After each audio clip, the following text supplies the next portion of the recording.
Hello mga ka-wanderer. So, ayan, back to spotlight na naman ng lola nyo. Actually, medyo inaantok ako kaya mukha akong nanggaling sa gising. But anyhow, eto na nga.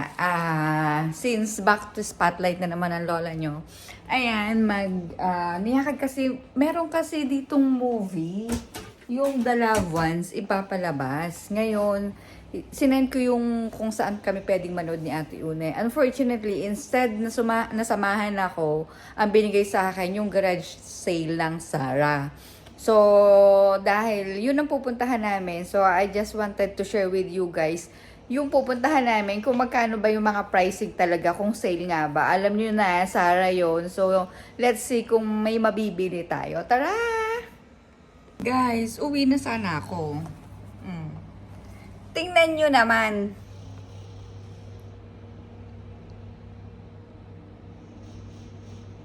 O, diba? Diyos ko po, dito pa lang traffic na. So, siguro, since si Ate Une naman is, ang off niya is 8. So, siguro maya-maya na lang ako. Grabe. Ayokong pumasok sa ganyan. Otherwise, mag-ano na lang ako. Magko-commute na lang ako. Let's go.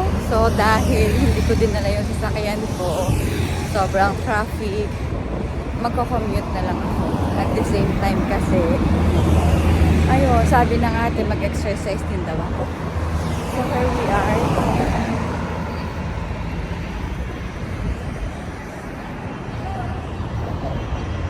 O, diba? Ang ganda niya. So, let's go!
Business Bay Metro Station at this hour.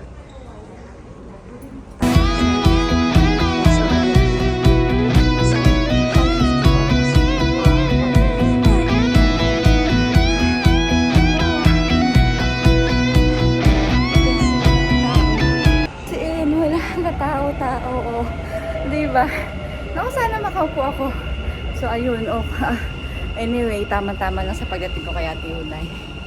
Yun lang. Napagod ako, bongga. Sa Ibor. Doon sa may Marikina.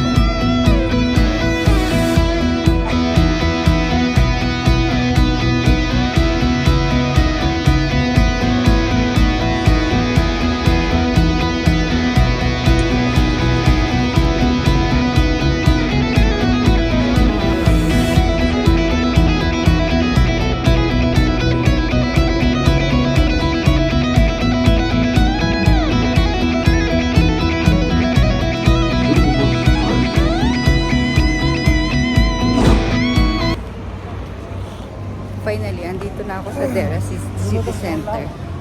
And ang metro. Nag-metro ang lola niya. Taramit na natin sa Ate Unay.